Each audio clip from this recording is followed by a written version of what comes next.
Hi guys, in this video how to learn or write in table in Excel.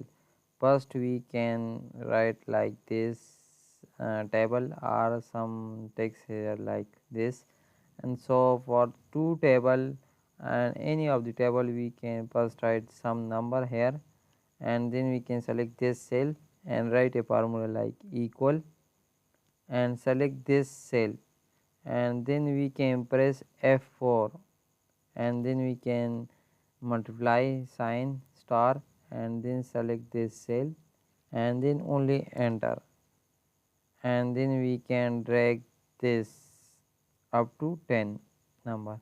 Here we can see that the two table are generated. Here we can see that 2 ones are 2, 2 twos are 4, 2 threes are 6. I have changed a number like 5.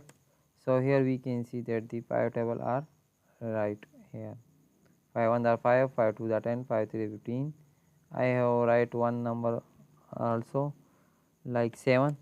Here we can see that 7 are 7, 7 2 are 14, 7 3 are 21. So we can try this in Excel. So thank you for watching this video. Please subscribe my channel.